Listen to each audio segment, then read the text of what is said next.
Okay, this is the interview with Pat Pratico at his house by the Archbold Historical Society on June the 8th, 2012. And Stoney, if you want to start off, you got any questions? Sure. Do you remember the Great Depression? The what? The Great Depression. Can you- Yeah. Anything you could tell us about the Depression years? About the Depression? Well, there was no relief of any kind for the people in them days. You had to depend on your relatives, if you had any. You know, they helped each other. They had gardens planted. Everybody had a chicken coop in their backyard, you know? Yeah. And like my parents up there, where the Gentex plant is now, was the shoe plant before that.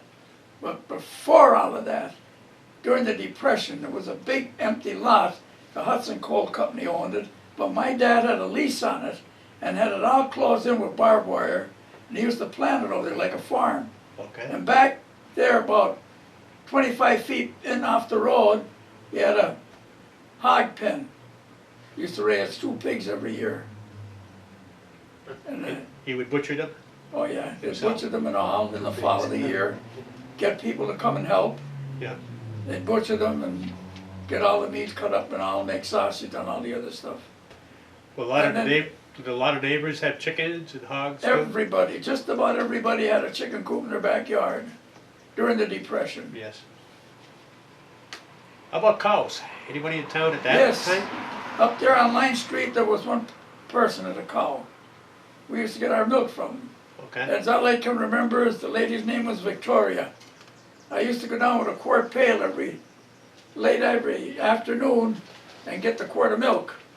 That's why I don't like milk. The smell of it has made me sick. Would it be just start? Did you have to cool it off in the ice box as you would? Well, yeah, in the about you'd take it home, put it in the ice box. There was no pasteurizing them days, you know. No. Some people had a horse in the back, you know, and a buggy. Like up across the street from us, there What year was a was that? DeFazio lived there. They used to have a horse and buggy. After 40 automobiles that come around, you know. Who delivered ice in the town in those days? Well, Bishop was the big ice man in town. They had a nice house back Main Street. You know where Tony's garage is? Yes. Well, in back of that, they had a big ice house. You would in the winter cut the ice and then store it in They there. used to cut the ice up at the lakes, Chapin Lake and Uh-huh. Newton Lake. And they had people working for them. They'd cut the ice and bring it down in wagons, horse and wagons. And then in later years when they had trucks, they did it with trucks, but in the beginning it was horse and wagon. Yes. A lot of sawdust and stuff stored in with it to Okay. keep it, you know. Cars, and a lot of people, not too many people had cars, did they? No. Doctors had cars at first, and some storekeepers might have had a little pickup truck or something. And telephones, you had to use the phone, you went down to the store in the corner. That's where the phone was, you go down and use the phone in the corner. There wasn't phones in the house. Didn't have a phone in the house. And then they came out with phones and it was 3 and 4 party lines. Right. I think it was up as high as 5 party lines. Oh. The phones.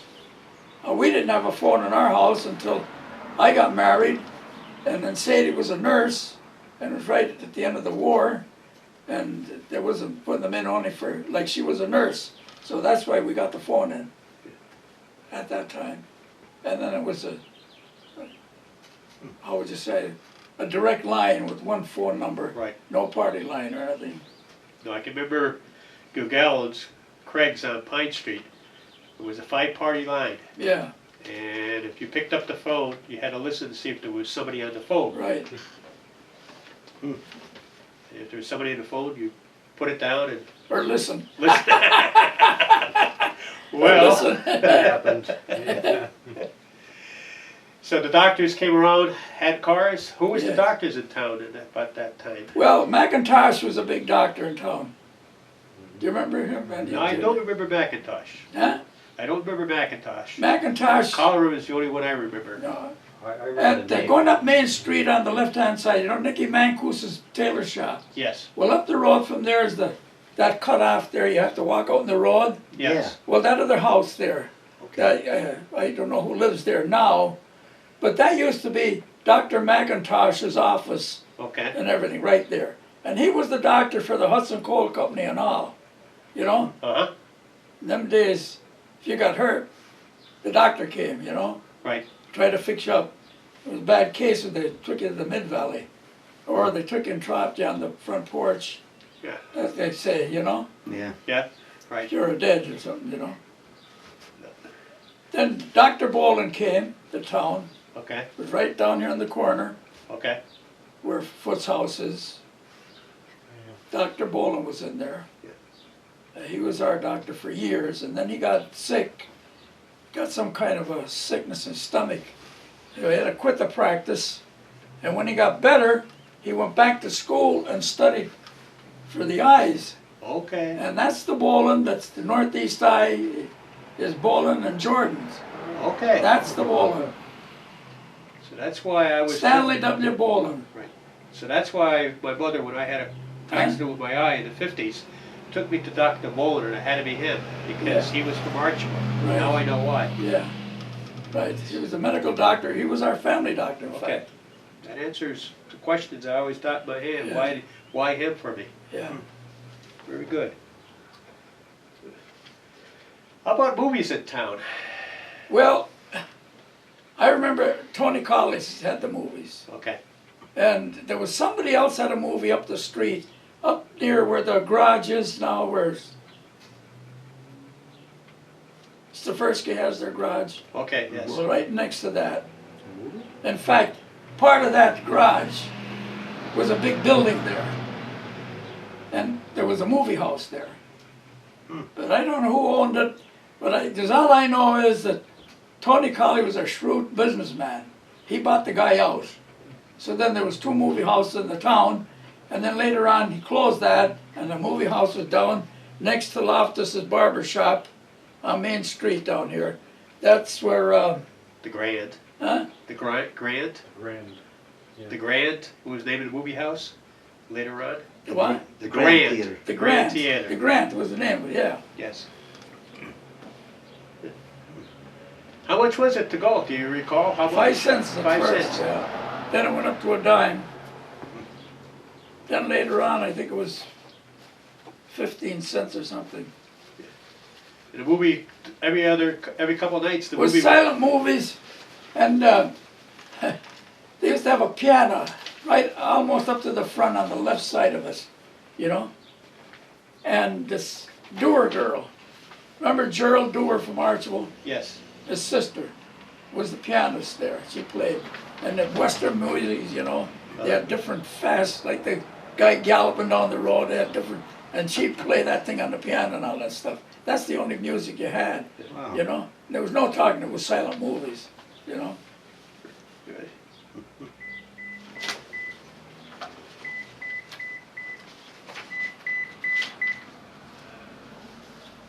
When you were sick, you had to go to the doctor. Would the doctor come to your house too? Oh yeah, he came to the house. So they made 6 calls. You go down the corner store, call up the doctor. They'd call up the doctor to go to Pratico's, and they'd come up. And we had he used to have Dr. Barrett from Jessup, used to have a lot of people in Archibald, and Boland, McIntosh. Then Collin came years later. Right. And there's a Dr. Fox used to be in Archibald. Okay.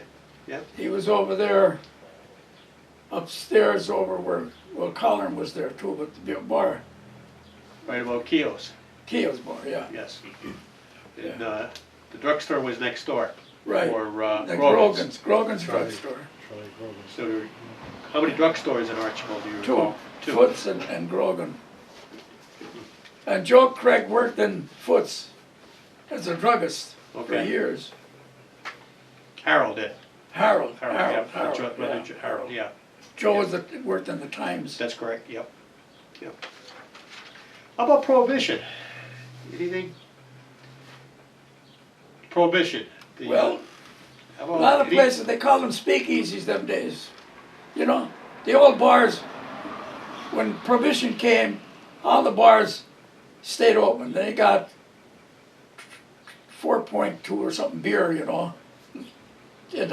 But they kept the bars open Uh-huh. because they used to have card games in the back room and stuff like that, you know. And then some other places had women in them, you know, Right. not the ones in the town. Now, up here, the fire last week, Yes, that was Padden's Hotel. right. Oh, Padden's had that as a hotel. And regular hotel, they used it for years. When Padden went out of business, Louis Ty went in there and took it over.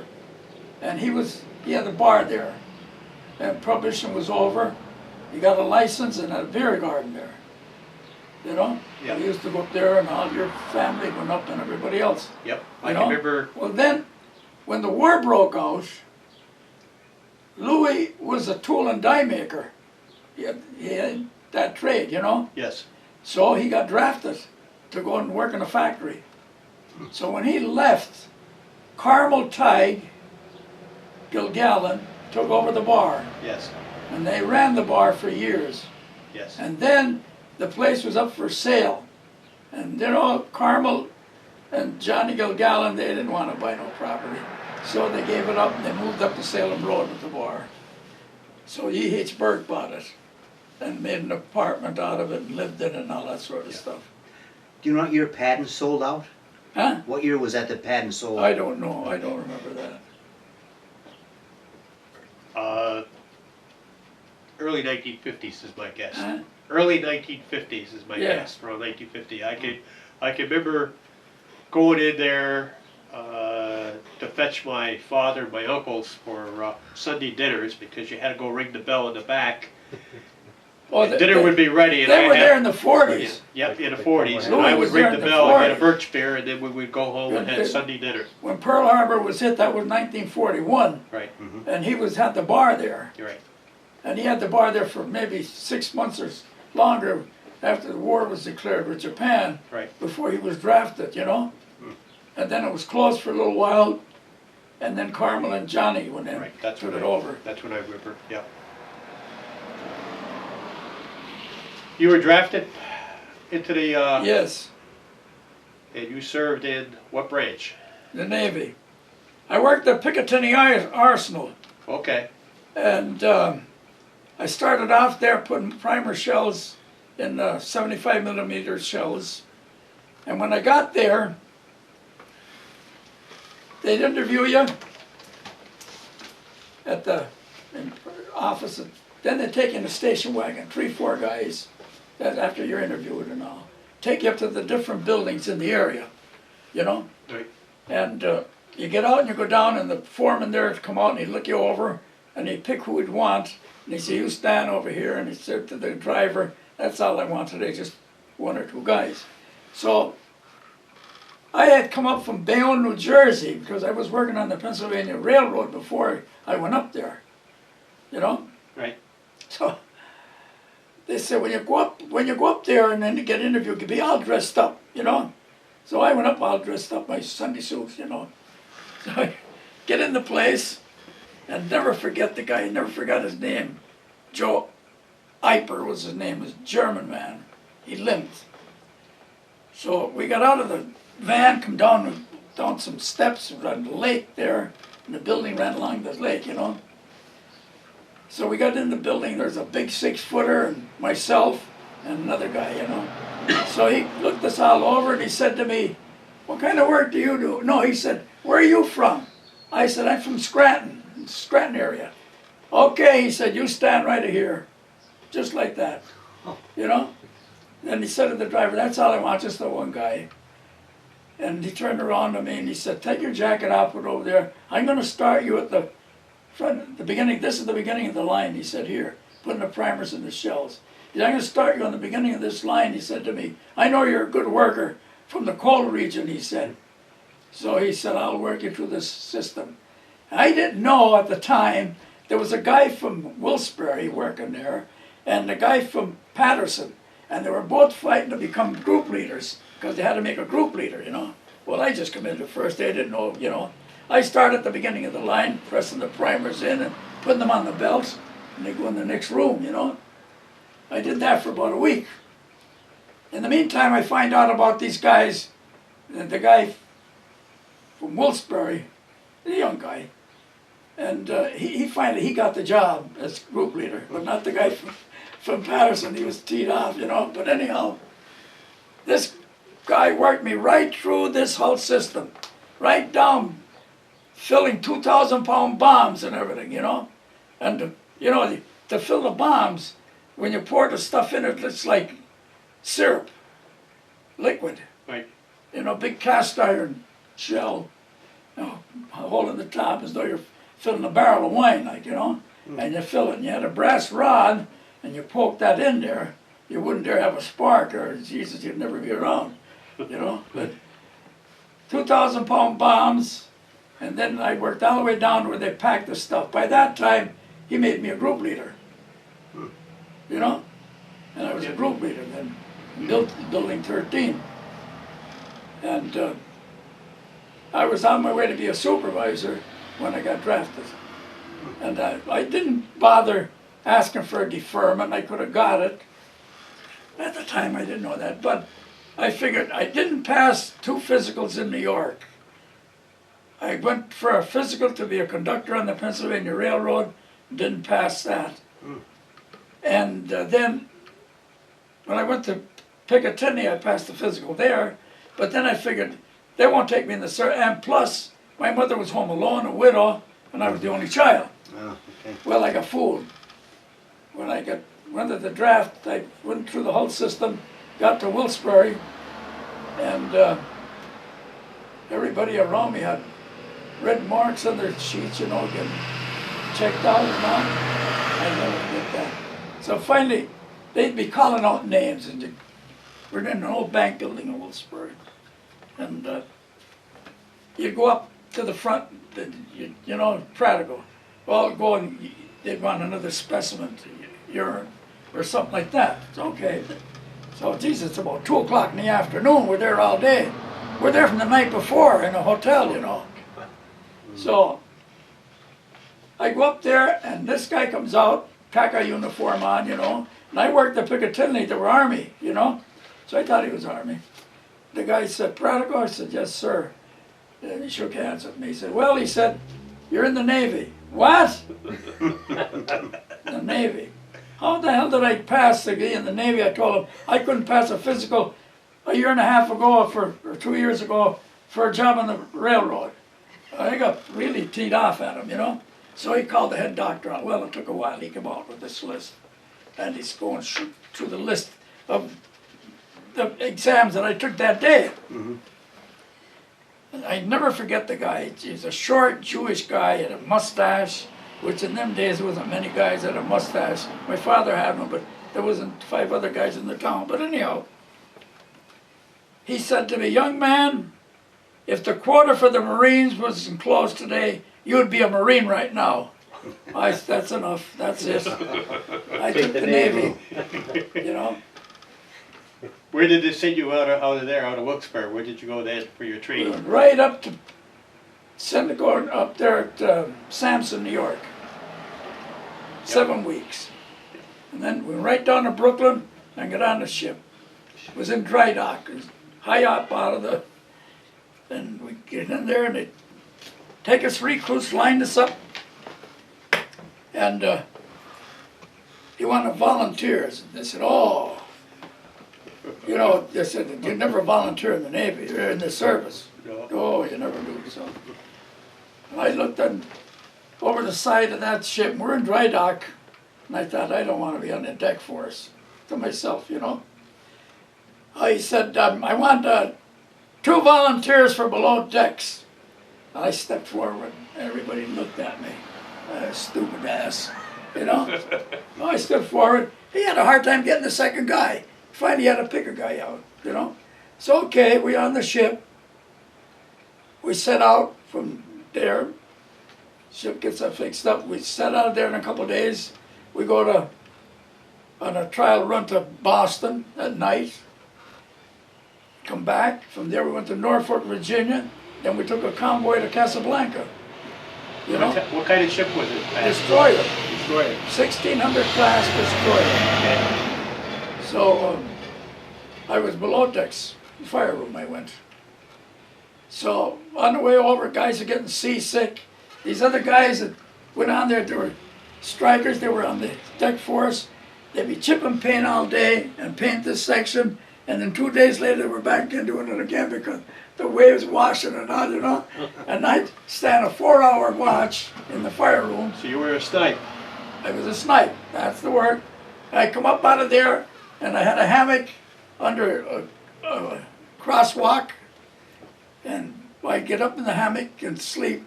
I look down at the guys working, and we get to Casablanca and come back, and I never forget this guy from New York.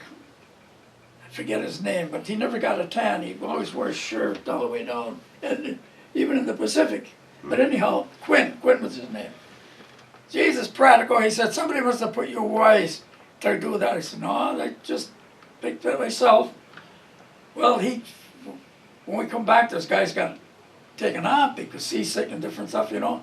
So different guys, they want to go below deck. So Quinn came below deck and another guy then. What rating were you striking for? What rating were you striking for yourself? Oh, water tender. Water tender. They changed that now. Yes. And then I was on a fighting ship. The skipper never wanted to go on liberty or nothing. Always fight. We were supposed to go to Australia for liberty. We never went. I was in the worst typhoon that the United States Navy was ever in to this day. Halsey's typhoon? Huh? Halsey, Admiral Halsey's typhoon? I don't know what is they famous called it after, but he was in it. We lost ships in it and everything. for? Yes. Well, you were in the Navy, weren't you? Yes. Yes. What were you in? In the 60s, submarines. Oh, well, I was you were joyriding. well after you. Huh? Well after you. Yeah, but you I were was- joyriding. Yeah. That's like the guys on the battleships, you know? Geez, they were on a floating island. And battleships and carriers, you know? Not like a destroyer, you're this way all day and night. This way, that way, up and down. And then when you're water tending, you're watching the water, 18-inch water glass, you know, like the water glass in your boiler? Yes. Well, it's 18 inches, you know?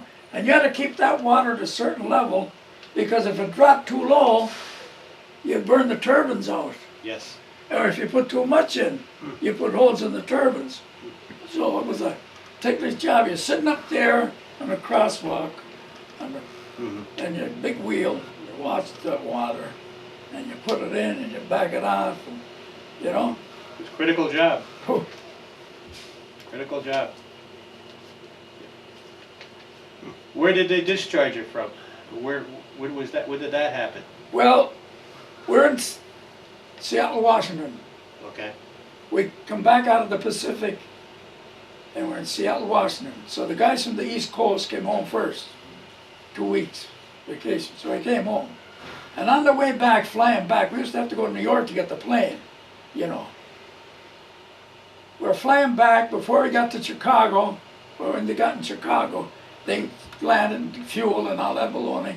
Because there was, in them days, there was only a DC-6, 21 passenger plane. It was a big plane in them days. Yes. You know? So they got the papers, and Hiroshima was bombed, blah, blah, blah, you know? They didn't use the word atomic, just that it was bombed, you know? Right.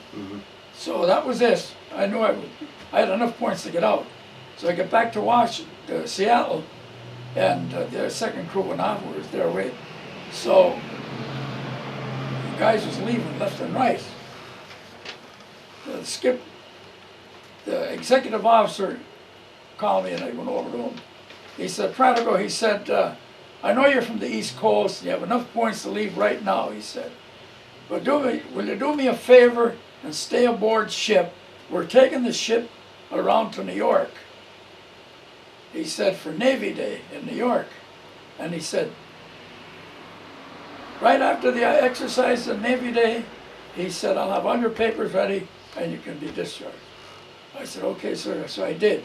So I brought the ship around to New York, went up the Hudson, big pageant thing of ships, you know. Uh-huh. We had foreign dictionaries or whatever you call it, Yeah. people on it, you know. And come back, Pier 92, got discharged. Then I told him my wife was in New York, because I had just been married. So then I went to Lido Beach and got discharged. You came through the canal, Panama Canal, then when you're coming Yeah. back. Oh yeah, What kind of experience was that going through there? we went through at night. Oh, We always went through at night. Went over at night, come back over at night. Oh, when I went to the Pacific, we escorted the new battleship Iowa in New Jersey to the Pacific. And there was a half-inch clearance on both sides in the canal to go through. So they had a job to get through there. We said to go through slow. Yeah. Just about moving, Yeah. just about moving. But they come back to the States and we were still out there fighting. Both battleships, you know? right. So you married just before you, When I Got come home discharged. on leave, when I come home on leave, I got married, you know? Not knowing that, geez, the war was gonna be over either, you know? yeah, I was gonna go back. But whatever happened, it all turned out for the best, your wife was a nurse, yeah. correct? Was she a nurse prior to you? Huh? She was a nurse prior to you marrying her? Oh, yeah, she went in training right out of high school. She went in training in the Mercy in Wilkes-Barre. And in them days, they didn't come home like they do now. You went in training, you stayed there. You got the day off, one day off a month. You stayed there. You know, Yep. And you had how many children? 3, Three. 2 boys and a girl. Yeah. I guess if you want to back up where he was born. Where were you born, Pat? What town there? Archibald, Pennsylvania. Archibald? Ash Street. The house number is 168. Oh, okay. In the home itself too, Huh? right? Probably in the home itself? Well, certainly, yeah. In the home. What schools did you attend? I went to the Riverside School. Not there anymore. That's the one that was on State Street that burned down, I think? Yes. Probably in the Up 60s? from Rossi's there. Oh, okay. I went there from first grade to 5th grade. And from the 5th grade on, we came to the high school down here. I lived there on the corner of Line and Beach Street. Yeah, And then I okay. used to walk down to the high school from 6th grade on. Do you remember any teachers' names? Different teachers you had? In high school? Yeah, or grade school, either. Well, at grade school there was a Mrs. Coleman. Wright, Mrs. Wright. She's connected with the Casey family, you know. Yes, did she live up on Chestnut Street? Yes, yes. I remember her. Huh? Yeah, when I was a Was young she kid, she was... associated with the bar up there, that Wright, like Dr. Wright? Any No, no, relation to no. him? A different Wright That family? was a different Wright family. Okay. So, Pat, somebody told me that teachers couldn't get Huh? teachers couldn't get married. Was that true? No, they couldn't get married. You just said Mrs. Coleman and Mrs. Rice. How Well, could they Miss. Yeah. Oh, Miss. Miss. Oh, okay. I'm sorry. They missed everything. I'm sorry. Okay. I think that right. Did she marry a Walsh? Yes. Yeah, later Yes. on. Yes. Mhm. Yes. June Walsh is her daughter who married Jack Teeple. Yeah. Where did most of the people in town work, Pat? What's that? Where did most of the people in town work? Most of them, the men worked in the gravity slope. Then others worked like the Archibald Citizen over here. And odd jobs like that, you know. Yeah. Do you remember many accidents or any accidents that happened in the mines? Do I know of any accidents? Yeah. Well, I don't recall, you know, pinpoint any of them, but there used to be odd accidents. Did they blow the whistle, I guess, to let everyone know there was an accident? Not really, no. That might have been from earlier days than Yeah. doing that. Okay. What activities did your family enjoy doing together? Like growing up, like what did you do when you were home from school or like on weekends? Did you guys do anything as a family? Did you go anywhere? Did you, what were the, what did kids do back then, growing up? Well, there wasn't much you could do. Playing ball, maybe, ball games? Play ball when the weather was good, out ice skating in the fall, or sleigh riding in the winter, you know. Games, all kind of games like, you know. How about politics in Archibald? How about the politicians? Can you tell us anything about some of the politicians? Yeah, Brady was the kingpin. Came into town, he was a Singer sewing machine salesman, Okay. and he settled in town. And then he got this building way down Dark Valley. It was a bar. So he took over the bar because the miners used to come out of work there, have a shot and a beer before they went home and all that stuff, you know. That was a great thing, you know, the miners, they stop at a saloon. They call them saloons in them days, you know. Yes. And have a shot and a beer, wash on the dust, by the way, you know. How many saloons were there in town? There were one on every corner. Really? There's a lot of them. They were all over the place.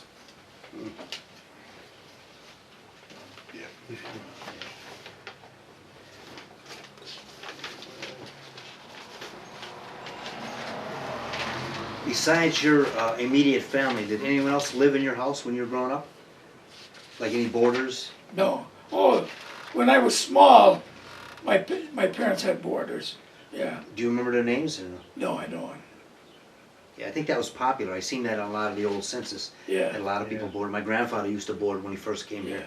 Well, the young guys that come over. In fact, the house next door to us up there on Beach Street, Calasinos, it was a double house, and they always rented the other side of it.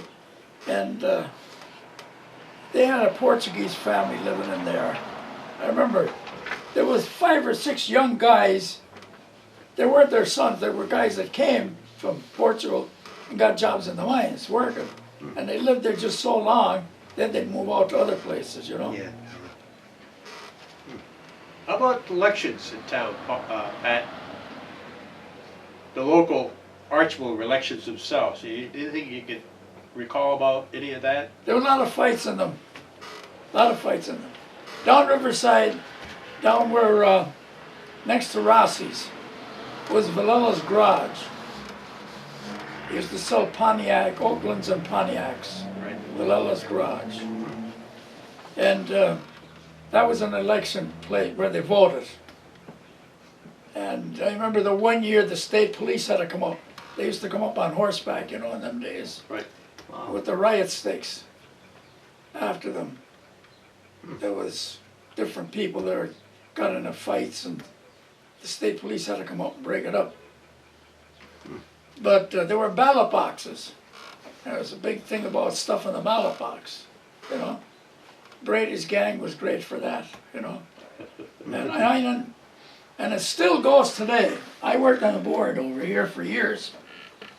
And Einan was always the last to come in with the returns, whether it was the machines or ballots.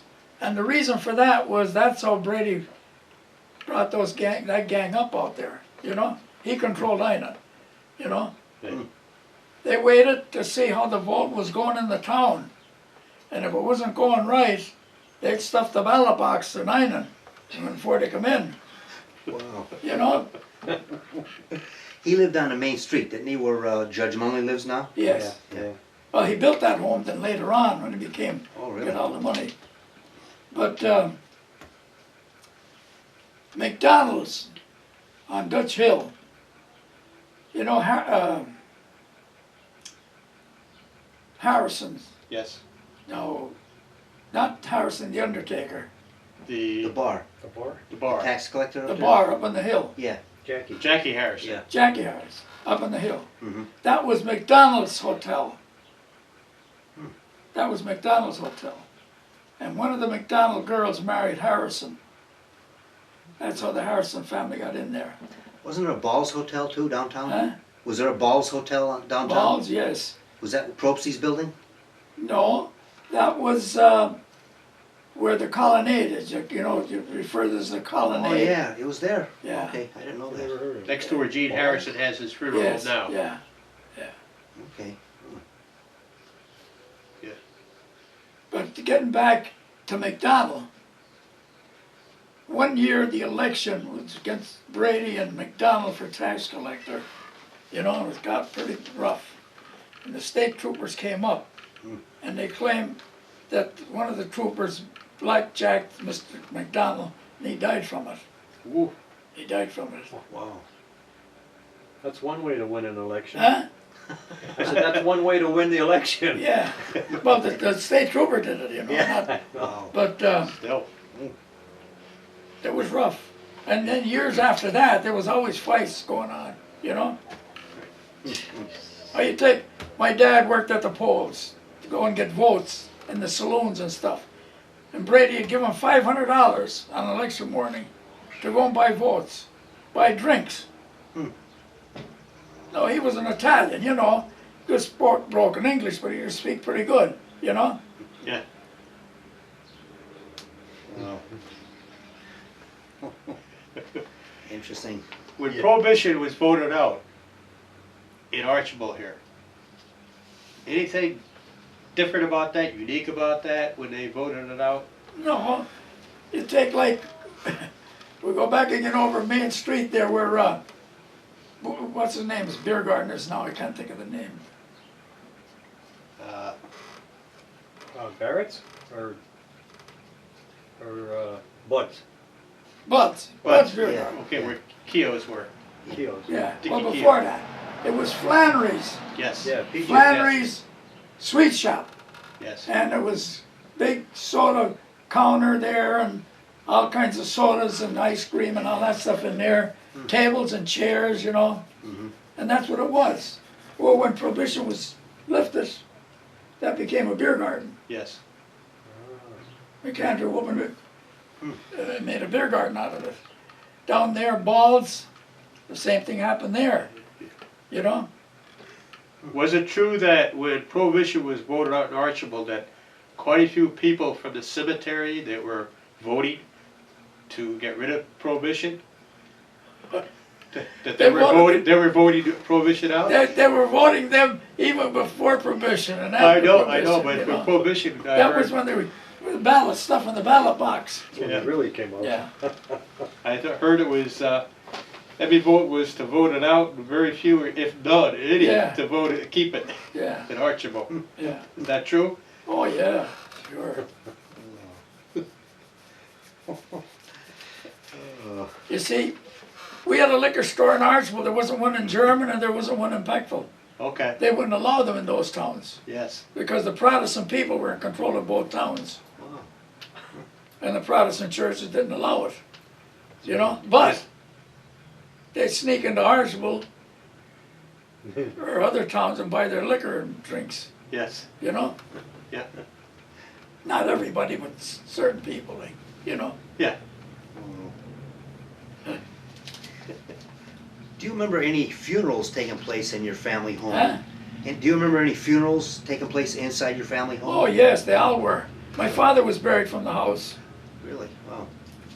Most were out of the Huh? most funeral viewings were in the house, correct? If a person died in the house, the undertaker would bring his equipment with him, Mhm. and they'd embalm the guy right in the house.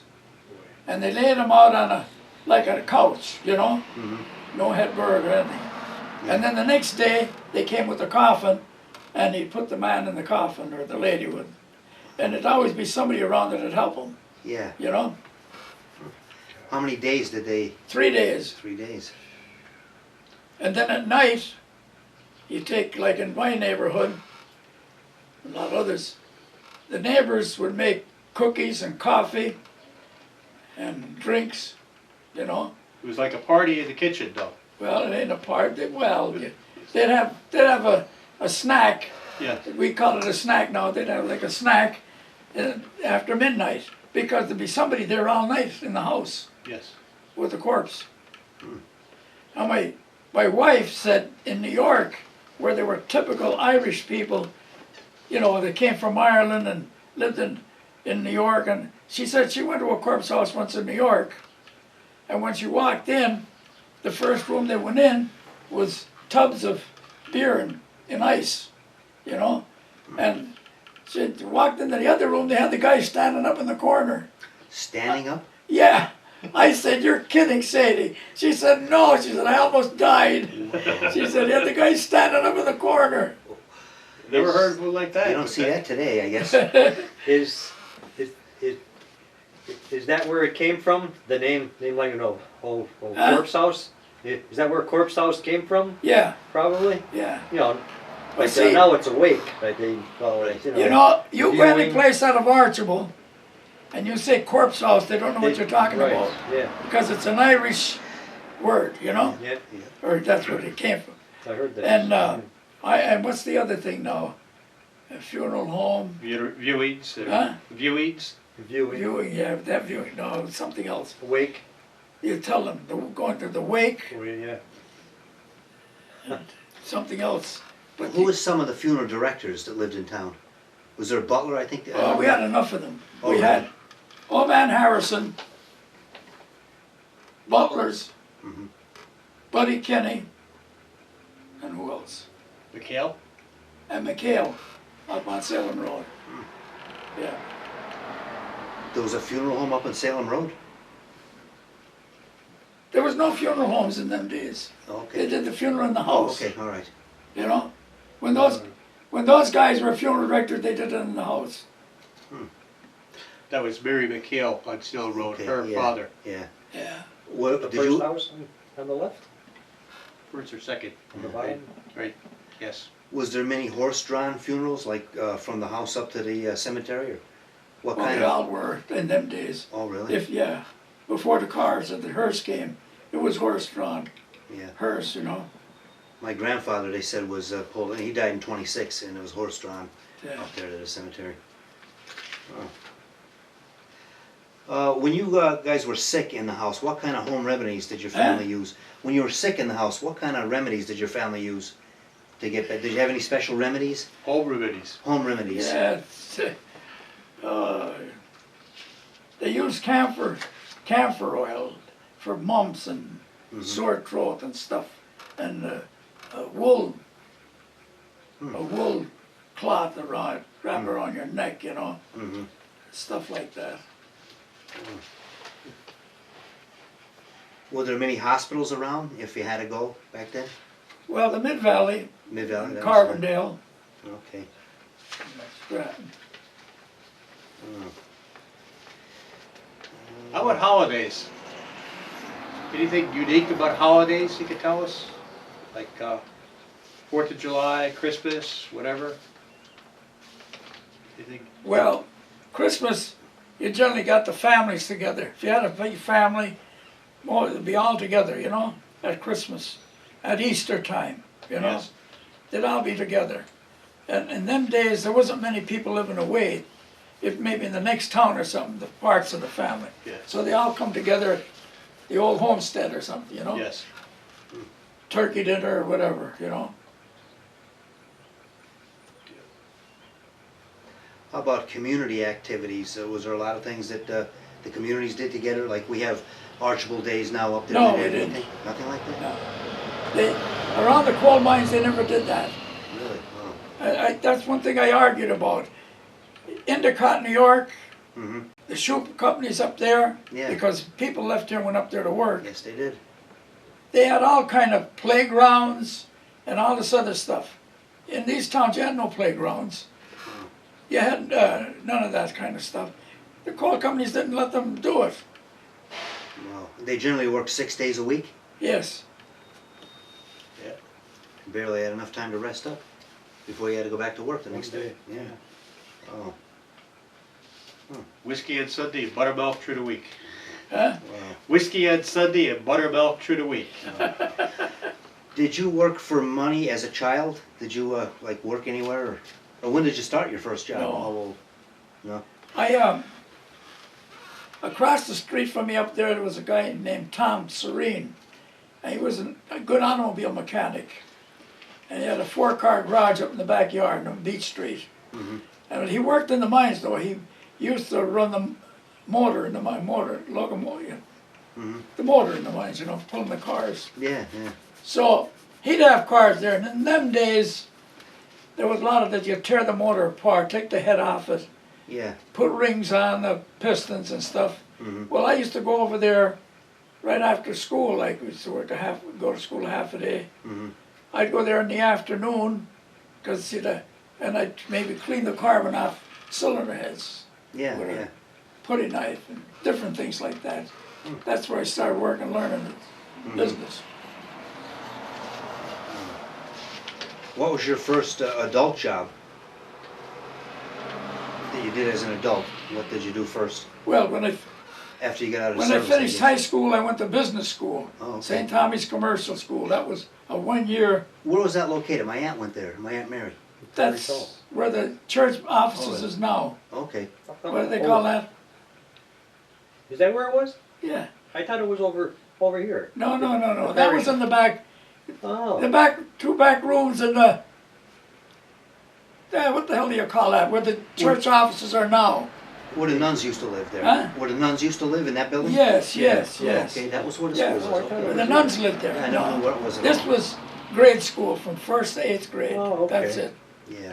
And that was built in 1913. Wasn't this building next door used to be up there? Yes. And they pulled it down, I guess, and drug it down the road here? They brought that building and put it there.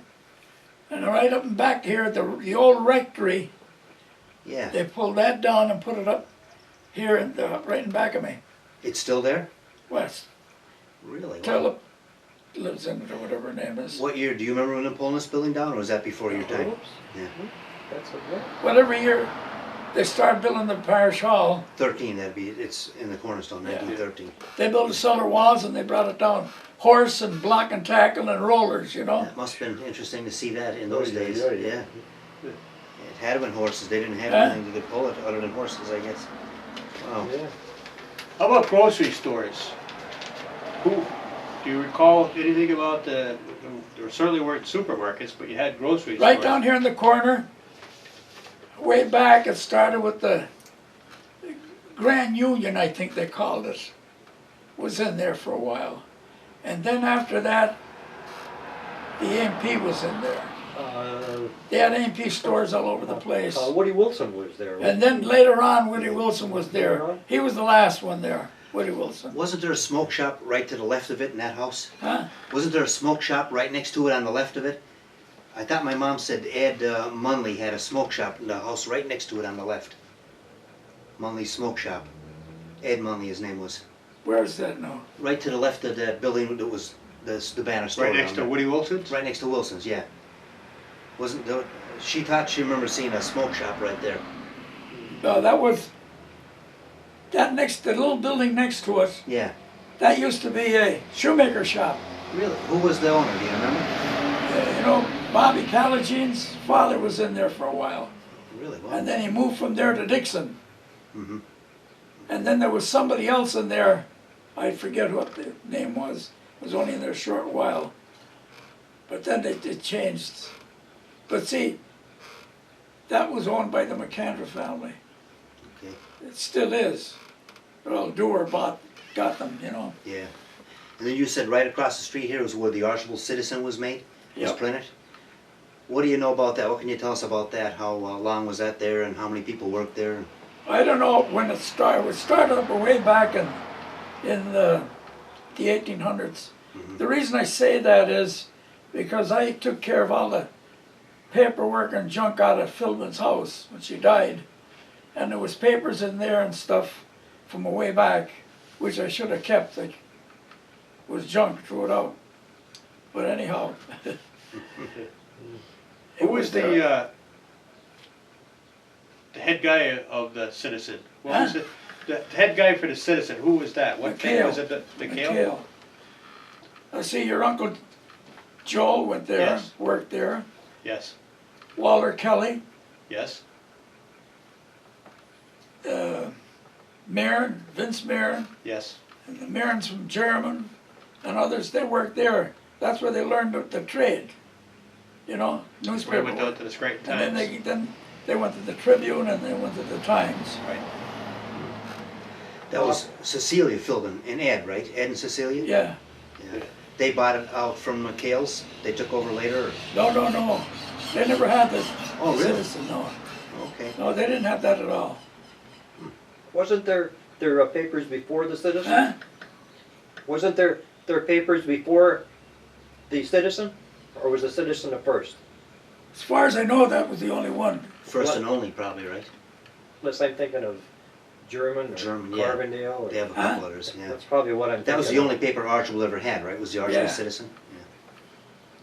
Yeah. McHale was alive in the late 50s and early 60s, I know, and he lived back Main Street. Yeah, they moved out of here When then. he, They lost everything. yeah, They lost everything. When the women died off, the man or whatever was left lived back Main Street. yes, Yeah. yes. Yeah. I know we're jumping topics like that. We're really one of the first times we're doing this. But how about mine subsidences? Do you remember a lot of cave-ins in town over the years? There wasn't caves in them days. Oh, really? The only big cave there was in the cemetery, and that's, you guys remember that. The late 50s, right? Yeah. Right in the corner remember of Cemetery and Pike Street. 60s. I can remember that, going That in a couple lower times. corner. The corner yeah. there. And that Some was of the, because, that was offices because exposed. guys like, he was a contractor over there, Curtis Yeah. was a contractor there. And they were back, robbing pillars, they called it. They left pillars up to support the ground. Yeah. These guys was going in and taking them, Mm-hmm. you know. Yeah. Well, when they took the pillars out, there's nothing supporting it, so, Yeah. you know, they'd be caving Came in. down, yeah. But before that, there was hardly any caves. You never heard of caves. Really? Wow. You know. See, I didn't Is know that what happened along the railroad tracks there, right across from Kitty's Bar? That caved in. Oh, Yeah. did it really? Yeah, Okay. because pillars have been Yeah. Yeah. robbed from there. We seen a picture now of Kinney's Bar is up there. There was a grocery store. Do you remember that? Grocery Yes. store being in there? What was the name of it? It didn't say on the picture, but it did say groceries on the window. There's a picture of Kitty's Bar right now that has the name on it. Does it really? Wow. I saw it Geez, the last couple of days. I can't remember what it was, but But Jimmy you do Kitty. I can't remember who. There's somebody. But you I remember don't think it shopping was in Zelda there at the beginning. there? No. He probably came later on. Yeah, lots later on. Well, Pete Zelda finished school with me. Oh, did he really? Yeah. Pete Zelno, there was Newcomb's. Huh? Newcomb's had a grocery store right Newcomb. there. Newcomb, That might have been Newcomb's there. yeah, right. And Katie Newcomb, yeah. she had a grocery store there. It always by. Yeah, there was somebody, I didn't remember the name of it. Right, she was a cousin of my mother's side, Yeah. on the Du Bois side, but they had a grocery store there. Wow. Do you remember Joby Dewar? My Yes, mom I used to do. tell me about Yes. him. Do you I remember Joey Dorr. I used to see him like you're sitting right there and I'm here. Really? Up on Beach Street, on Line Street. What would he be talking about? Well, not much, but here's the thing with Joby Dewar. Joby Dewar was a smart guy for his day and age and all, right? Mhm. The only thing is, he was on the wrong side of the street, you know? But it was during the Depression. And you take Polish people, Italian people, they had a hard time getting food and stuff. And they go down, they were just starting the relief list, you know? Mhm. Well, Joby was the kind of a guy that would go with them, take them down to the office and argue and fight to get them some food and stuff. Yeah, yeah. So that's how he became a great guy with them, you know? Oh, okay. But he used to hang out up there, right? You know where Splain's house is on the corner? Yes. Well, the empty lot in back of it was a little store there. Okay. And Dominic Morrow was there, Italian family. They used to run the store, and then they had the card games in the back room. And then later on, this wasn't much of a store, but just a hangout, you know? The guys would play cards and stuff there. And Joby used to be there hanging out around there. And plus, he used to hang around at Valilla's garage in Riverside, Oh, really? where the Yeah. gang used to hang out, where they used to vote. Where was that now? You said right by Rossi's, where the parking lot is on Huh? Rossi's? Where was that, by Rossi's parking lot? What? That No, garage the other- down there, Valilla's. The other It's side. there now, it's still there. It's the Oh, it's that building little next to Ross's. Okay, That's Lucci where, has it. Lucci has it now. okay, it's that little garage at the end of Dean Street? Huh? Jim Betty was there? was this where Skoblik had his, No, right next to Rossi's, going around the corner, right? No. where Skoblik right? had his, business, blueberry picking You know where business?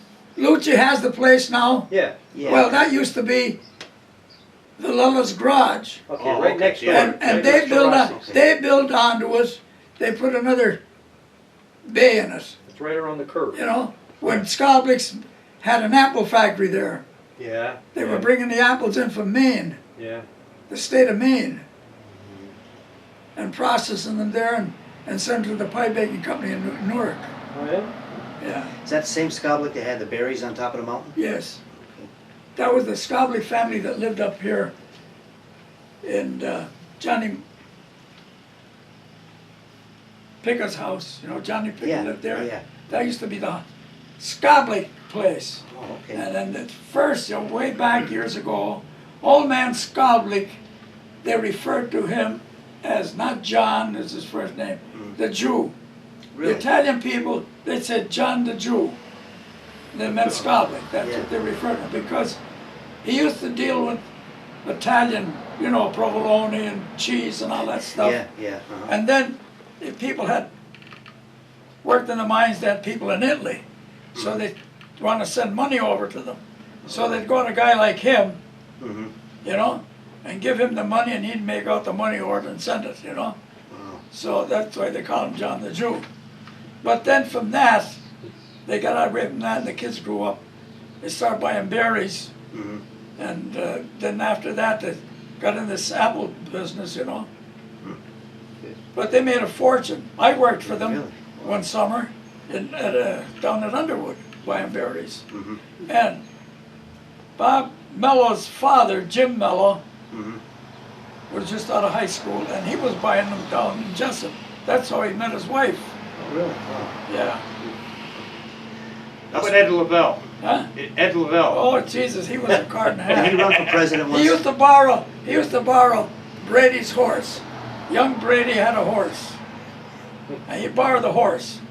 And he had a big 10-gallon white hat. And he'd ride up to Scranton. And he'd be going up the front steps of the courthouse with the horse.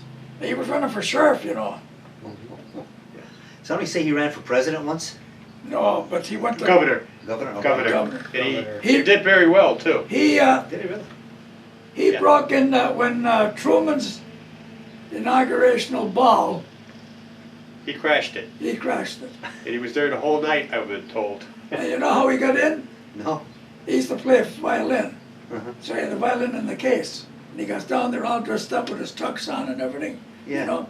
And when he got up to he told him he was a musician going in, so he let him in. So he danced with the president's daughter, you know. Wow. He had more nerve than anything. Wow. And he didn't get thrown out, I was told. I heard he was there the whole night. Oh yeah. Wow. They didn't never knew he No, wasn't. it supposed wasn't to like be there. today's world. No, you wouldn't get the first block, no. I know. You know, during the Roaring Twenties, people did some silly stunts like flagpole sitting or eating goldfish. Oh, yes. Anything happen around here like that? Yes, Stunts? yes, yes. What do they do? Down Riverside, where the Franz Cafe is, Yeah. there was a guy buried there for so many days. They used to bury the guy. Dig a hole, put a guy down in there with the lights and a big tube about that big around, up, and then an opening where you could see the guy and talk to him and all.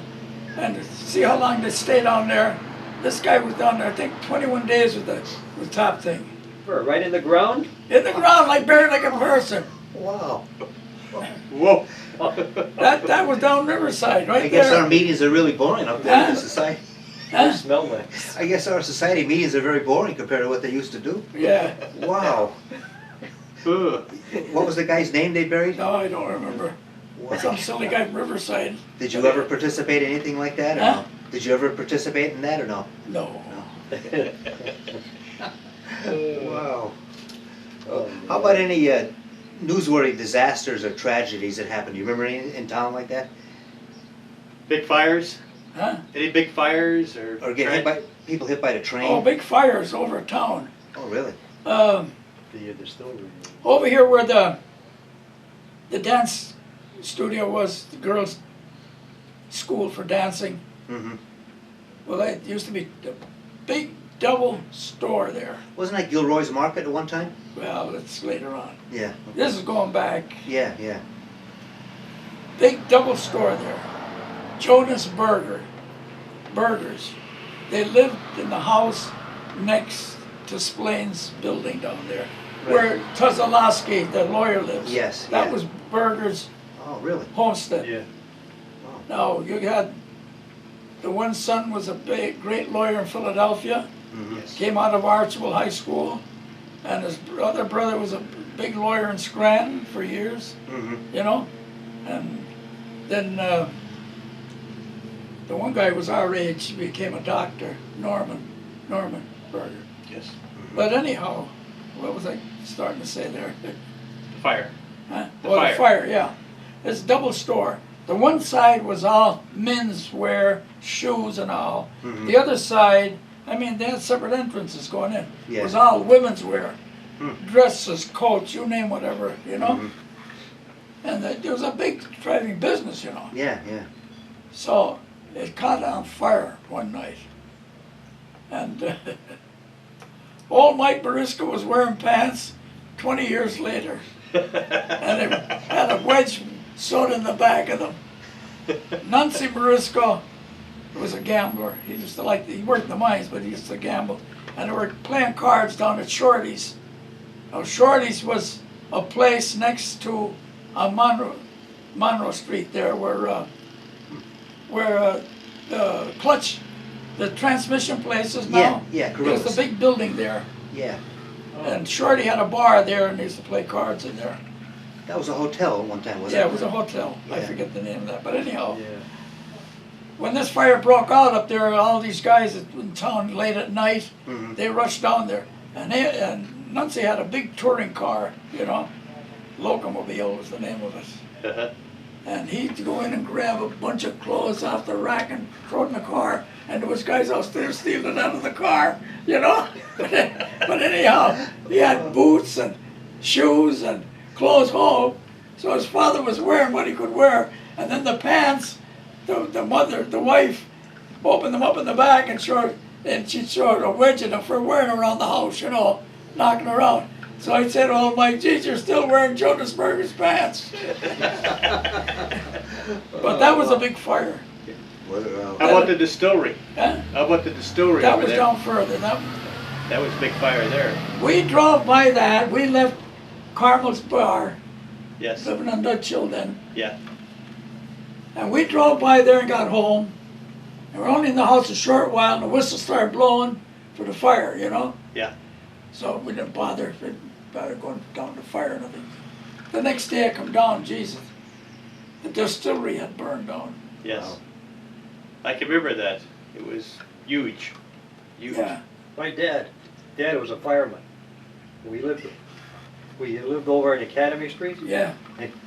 He worked for Dipples, and he used to leave his car there at night. Yeah. And he ran up Academy Street going through the alleyway. Yeah. He said the flames were coming out of the windows. Yeah. He wanted to get his car out before Yeah. he went, because the fire truck was up at, like, you know, by Ernie Smith's there. Yeah. And he said the flames were leaping right out of the windows when he Yeah. went through the alleyway there at Splains. Sure, at that Splains. alcohol.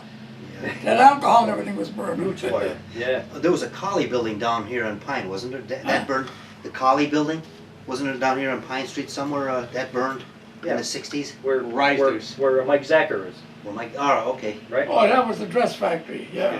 okay. It used to be a dance hall, wasn't it? That's Collie's Hall, the dance hall. Wasn't it a long time ago? I thought my mom said it was. Yeah, I dance think that hall. might have been. What was Yeah. it? Collie's Hall College Hall was right down here in the corner. by Zachers. Yeah, where Mike Zachers Zacher's. is. Yeah. Yeah, Did you go there a lot or? yeah. We used to go there. There used to be dime dances on the second floor. It was a hall. Yeah. Knights of Columbus used to have their meetings there. Uh-huh. And we used to go to dime dances there. What is a dime to get in? Yeah. Okay. Wow. the other fire. But that Risers burned while in I was 60s. in the service. Yeah. Okay. That was a hot- 43, 44.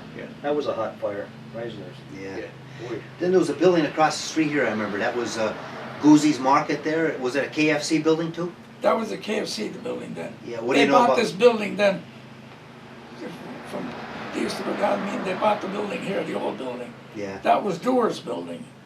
Oh, okay. You know Brigitte? Yeah. Yes, yes. She was a teacher. Brigitte's wife was a Doer. They owned the building here. She was a teacher, right? Yes, Yeah. yes, Okay. yes. The husband was the shoemaker. And that was his shop right there? Yes. Who? Brigitte. The husband, Oh, Brigitte. yeah. The shoe shop was there. Joe Brigitte, he was the shoemaker.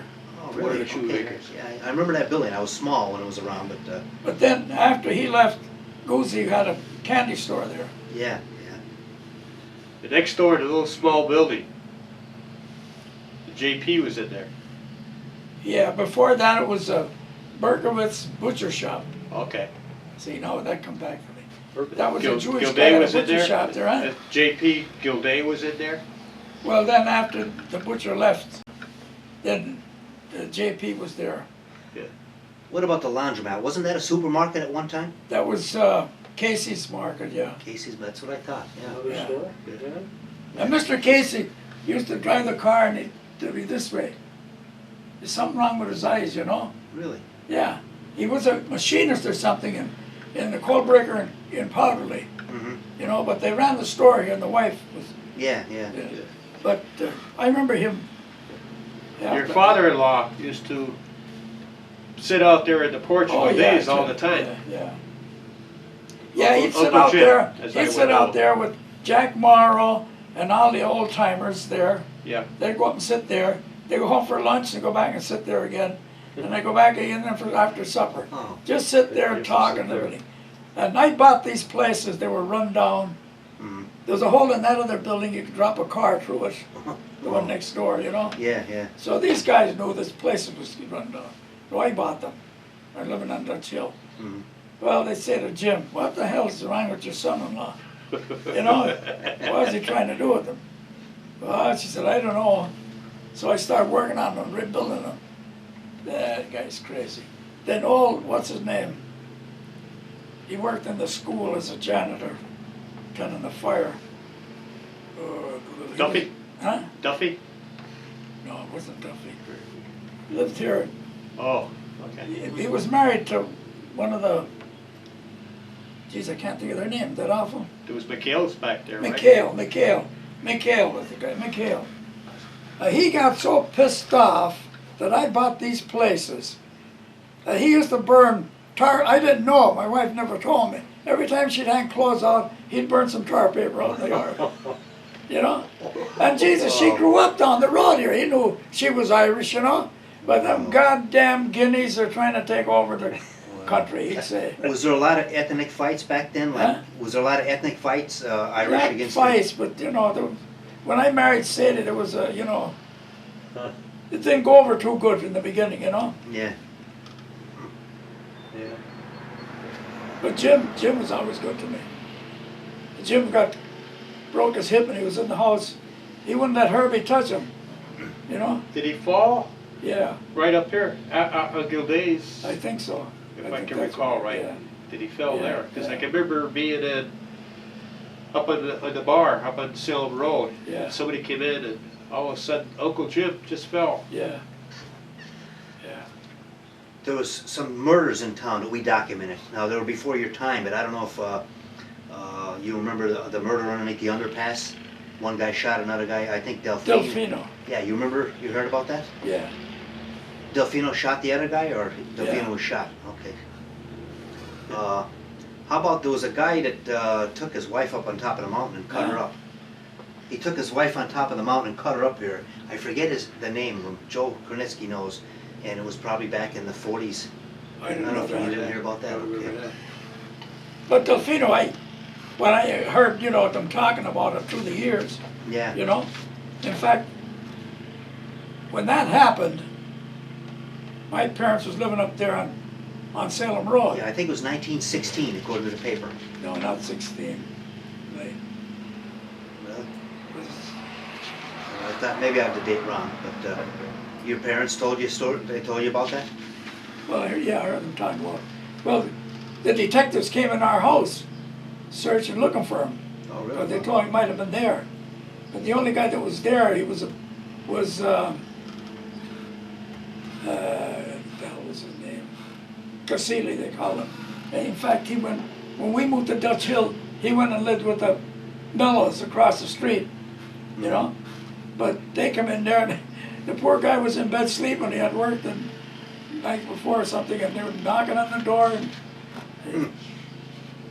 Wow. you know, they didn't speak English too good to begin with. They didn't know what the hell was going on at first. Now, Yeah, were, don't your, fit up. were your parents born here? Huh? Were your parents born Oh, here? no, no. They Overseas? came from Italy.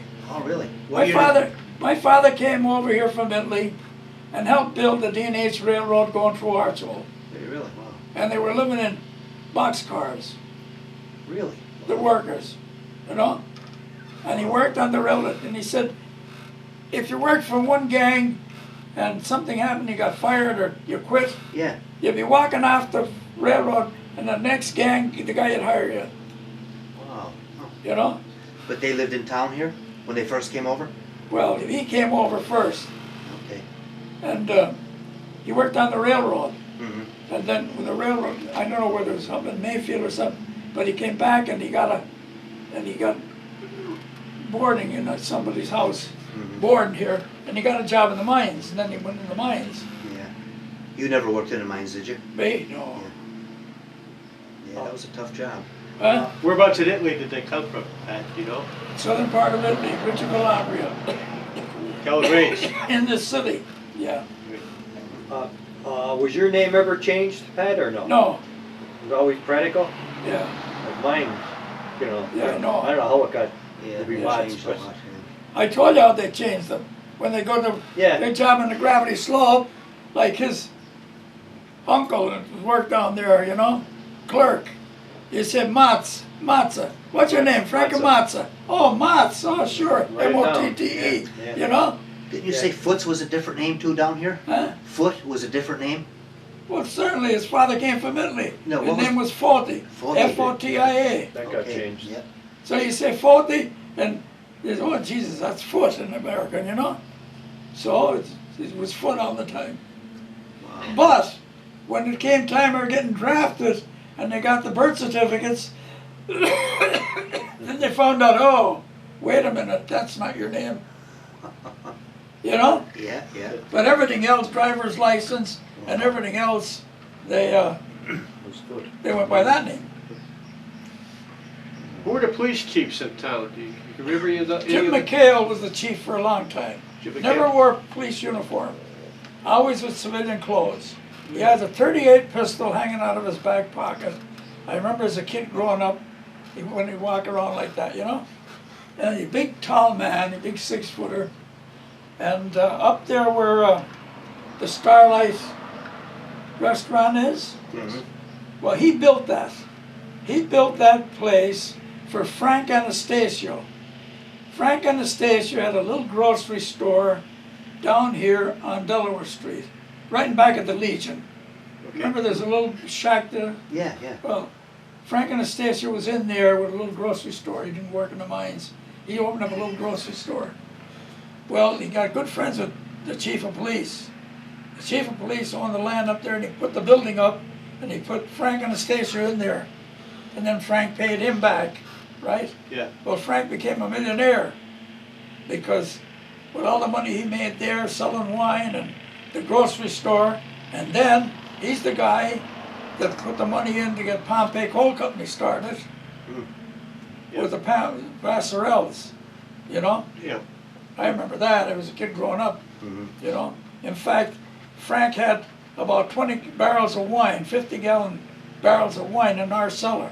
My father would make it and store it in our cellar. It was he taking a chance because he could have went to jail because he couldn't have it in his own building because he had a business, a store. So they'd get a barrel, a clean barrel out. He had a pickup truck and drive the pickup truck up the house, and we had a big grape arbor in the back of the house. You could drive a car under it. So they drive the pickup truck under the arbor there at night. Yeah. And then in pails, and a big funnel, they'd have the barrel in the pickup truck, and they'd take this wine out of the barrel in the cellar and fill the barrel in the truck, and then take it down to the store, and then they'd roll it in the cellar, because now it's in a clean barrel, it wouldn't get messed up. So they let that sit for a couple of days to settle down anyhow, you know? Yeah. But that's how that worked, you know? But Frank became a multimillionaire because he became the paymaster and part owner of Pompey Coal Company. Right. Do you remember my grandfather's first barber shop behind the Legion? Huh? My grandfather's first barber shop was behind the Legion. I don't know if that was before. Oh, I don't know. You or have what? a couple pictures inside, right? The ones you gave me, pictures inside. I got two different pictures, and That's a long time ago. It they're might not be the before. same Oh, really? same place. What grandfather? Loftus? Yeah, Richard Loftus. Yeah. His first barber shop was behind the Legion. Oh, yeah. That's what my grandmother yeah. told me. Was Richard's office, It's how not were there you now. related to your wife, Sadie? A distant relative. Distant relative. Distant relative. Yeah, I don't Every know time how. I'd ask was distant relative. I don't know how There strong. was You gotta Loftus. figure that out. Yeah. But see, Sadie's family, they came number 5 Hill. Yep. Originally, they came from White Mills out in near Hornsdale. Yes. That's where they came from. And then Sadie's mother was a Keegan from over town. Yes. How about breakers? Do you remember a lot of breakers in town? The Breakers? coal breakers, yeah. Well, there was one in Riverside, What was the name of that one? Do you know? Penanthracite. Okay. Where were the rest of them? Do you remember? Then back Main Street, there was a small breaker.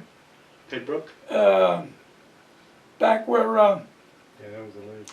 By the restaurant up there? yeah, where the restaurant is. Yeah, was that Pembroke? Pembroke, Yeah, yeah, okay. Pembroke. What other ones do you remember in town? Then in Einan, there was one in Einan, right up the road, was a stop at the stop sign. Oh, the Northwest Coal. I remember that one. They Yeah. tore that down in 1975 and it caught Yeah. fire when they were... Yeah, then there was one over here, right? The White Oak. You remember that one, right? yeah. What other ones were there around that you remember? Gravity that? slope. The Raymond Well, Breaker breakers, was in the hills. breakers, White Oak was the gravity slope, Okay, That was the big one. yeah. yeah. How about the one at the base of number 5 Hill? Was that gone by the time you were growing up or no? That was just a big pocket where they loaded the coal and took it to the breaker, Okay. you know? But that was the big one down here, Yeah. the gravity. That's where my grandfather worked. Going up the hill there, number 5 hill right there, right across to that breaker, was there not a bar, a saloon? Yes, Thomas's bar. Then Corsoletti's had a bar right up the road, Okay. one of the houses. Corsoletti's Okay. had a bar for years. And Thomas's right there before you make the turn, Right. the foot of the hill. What other kind of businesses do you remember that were in town? You said there was a distillery, and there was the bars, there was a bunch of funeral homes, or funeral businesses. What others do you remember? What other kind of... Any other kind of factories that they made anything? The shoe plant, but you guys remember that, don't you? That was in 19... How about the silk mill? Silk over on mill. Cherry That's right, the Street, silk mill, yeah. the big one. Well, I mean, they that had- was before dress factories, I believe, came in. It What was a was- silk mill. What was where number number 1 hose company is now? There was a mill there, wasn't it? Oh, yeah. Yeah. Way back, that was a dress factory. Oh yeah. Yeah. Then Ernie Smith bought it and had his garage there. Oh, Oh, before he moved up to this Oh, end, yeah. he was down there. Wow. I think that's where those pictures are. Oh, Of my really? grandmother. Yeah, he had the She was garage a down kid. there, and the building was still like originally was for a factory, you know. Yeah. They had cut out the front and they made a showroom, and then across the street, the gas station, which at that time Bilski was leaving it, he took it over for a while, Mm-hmm. you know. Where was Teedy's garage? Huh? Teedy. T.T.? Yeah, he had a garage. Where was that at? That was the gas station. Oh, okay. He was across from. How'd you get T.T.'s name now? My father knew him. Oh, He told me about him, yeah. yeah. Yeah, he used to rent from us on Dutch Hill. Did he really? Yeah. In fact, he was in in the apartment in the house when I was in the service. His first name was Etoday. Etoday, Yeah, yes. Etoday, yeah. My father said he, Etoday Titi. He you was pulled across in, from Ed Heffer's, the gas station, yeah. right across the street. He said to check your spark plugs, he pulled the wire off, and if his fingers were jiggling, yeah, that's good. He pulled it. That's what he told me. You know, yeah, you know where he learned that trick? No, From where? one of the Dipples, Really? Harold Dipple. He was a, He did it too, he used Harold? to chew glass. Dipple did. Really? Yeah. Oh. How about Waterman Kelly? Do you remember him? Oh yeah. What I was he noted remember for? Waterman Kelly like I know you. What was he noted for? What did he used to do? He always liked to get in fights. He always wanted to beat up people, you know. Over there in Munley's bar, there was Munley's bar where Bud's is now. Yeah. And this guy from Jessup, he's a big tall guy, you know. He was bartending. Mm-hmm. And I was in the service, I was home on leave or something. Or was it after? I forget. But anyhow, Waterman was in there. And Waterman knew me and he liked me, you know. So he's always picking fights with the guys, you know. He's picking a fight with the guy back there, you know. So I don't know how the hell it was. And I said to him, Waterman, what the hell don't you sit back and relax? Okay, but Pratico, he said, I'll do that tonight. Thing that you're here. But he was always in fight. And he always got in big fights with one of the Mancooses. Really? What the hell was his name? He left town. Ooh. Not Juicy, was it? Huh? Juicy Mancoos? Huh? Juicy Mancoos? No. What the hell was his name? Mooney? He was a Stickets and those guys, his brother. You know? But he Mooney was a Makers? fighter too, huh? How about Ed Barrett and him And Mirren and and Walter? yeah, they used to get in the fights. Yeah. Didn't one of them break a beer bottle and smash the other in the face? My father told me about that. Ed Marin and Yeah, somebody that else. was, I just mentioned the name. My father said he's lucky to hit his eyes out. He had scars the rest of his life in the bar there. He smashed the bottle right in his face like that and cut the whole face up. Yeah, thanks is his name. Do you remember when he was a prize fighter? Yeah. Kelly was a Didn't prize win too fighter? many fights. Really? He fought down in Scranton, did he Yeah. not, or most of the time? What was his Yeah. real name? His Who? first name, Waterman. Walter. Walter. Walter. Walter. They were smart. See, the father was chief of police, not the father. Their brother was the chief of police. Yes, You know? married to Bella. Huh? Married Bella. Yeah. But they thought they ran the whole country. What the chief did, you know? Wow. Was he Oh, a they real had- big man physically? Yeah. Oh, he big. Oh, yeah. He was a Yeah. big fella. Up there, Really? up there where the bank is now and the post office and Yeah. stuff. Well, that was a piece of open ground, Yeah. and coal company owned it. Uh-huh. Well, Chief, what the hell's his name? Kelly. Kelly. Yeah. He didn't buy the land, you couldn't buy it, but he went ahead and put a building on it at a gas station there in a bar. Without buying it? Yeah. Huh? Without buying the land? Leased it, leased it. That way they call it Kelly's Corners, right? Yes, I yes. remember That's that. Kelly's Corners Yes. by the bank? Yeah. Yeah, that's why, yeah. So I wonder how anyhow, they call it Yeah. Kelly's. Wow. Now we anyhow, know. he ran the place for so long, and then I forget what happened. He died, or he wasn't the chief anymore. But anyhow, I wanted to say this. They had the gas station there, and they had a good business, you know. And myself and Billy McCovick from Riverside used to hang out there, Mhm. you know. Well, Paul Kelly used to take care of it during the day. Mhm. And all they did was sell gas and oil. They didn't grease cars and stuff like that. But anyhow, at night, Gerald had come up. Gerald worked in the gravity slope. Mhm. And Gerald had come up. He was another white hat guy, you know. So anyhow, he'd come up. So the first thing, you know, we're sitting there, myself and Billy McCovick, you know, like we'd be every night, you know. And there comes Kelly out. What the hell was his first name again? I just said it. But anyhow, Gerald? Gerald, he comes out from the back room and he has a pistol and a holster on him, you know. What the hell? Billy said, what are you got? Oh, he said, we have a lot of money around here, I gotta carry a gun. Jesus Christ, so we're not gonna hang around here and be shooting somebody. You know, but for a long time he was with a gun, waiting on customers with gas, for gas. Whoa, with the gun on the side. That was before he got a job down at the courthouse. Huh? That was before he got it. Oh yeah, before he got a job in the courthouse. He robbed Anna Duffy, lived next door, and she owned the Wee Modern store in Scranton, you know, kids' clothes. Yeah. She was worth a fortune. Yeah. Well, it was his aunt or something, or cousin. He robbed her blind. He robbed her? Is that? Well, I mean, taking money for this and that, you know. She Wow. used to like to drink a lot. Yeah, yeah. I remember her in that house Yeah. right up there. I moved down here, and she'd call over, and she said to say, "Is Pat there? Could I use him for a minute? I'm having company tonight. Will you go over?" And in them days, there was no liquor store yet. Right, yeah. Go over to Tom Harris and get me a bottle of whiskey. Yeah. Okay, so what the hell, I go over and get it, you know? They didn't have no company, it was just her and her sister. They had the dining room table set up with dishes and fancy dishes and tablecloth, all fixed up there, but they'd be in the kitchen slopping up that fifth of liquor. And that was every night, Wow. you know? And I started working at Caffrey's garage. Caffrey said to me one there, he said, "Now you see that Chevy there," he said, "what you do in the morning when you open up," he said, "take it out and have it facing down the road." Okay.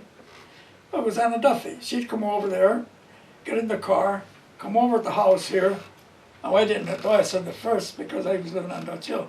She'd pull over in front of the house and her sister come up with the holy water and bless her. And she'd take off, phew, to Scranton. You know, she did that for a few years. Well, she started then drinking when she was in Scranton, so she couldn't drive home. Oh, She realized it, so she'd call up, and one of the Munley boys would go to Scranton and pick the car up and her and take her home. So finally they stopped that. Then they've had it worked out that the Munley boy would take her to work and then pick her up. What Woodley family was that? They're right up next to where you lived, Billy Woodley's. Billy Munley's. Billy Yeah. Woodley. Billy Munley's brothers. Oh, okay. Yeah. You know what my mom told me? Maybe you would know about it too. There was a young couple, Dewar, I think his name was, and I forget the girl's name. They were walking hand in hand coming out of Dark Valley, and they disappeared. Everybody went, did he kill her or what happened? They were hiding in the belfry of the church up here. Oh yeah. What do you know about that story? I never got too much on that story. He was fooling around with the girl for a long time, and they were. But they climbed up inside the belfry up there? Yeah. And they found him up there? Yeah. Yeah, she told me about that, but not a whole lot. I thought maybe you might know more. Well, that's kind of stuff they kept quiet them days, you know. Okay. Everything was quiet. You know. Odie Duffy. Huh? Odie Duffy next door. He was way well up in age, wasn't he, when he passed away? Oh yeah. He was the janitor over at the sister school. He was there when it was a bowling alley, you know. The first floor was a bowling alley over there. Oh, Where? Really? Wait a minute, you mean in the, where the borough building is now? Yeah. Yeah. That was a That bowling was- alley. Yeah, that was, Wow, I didn't know that.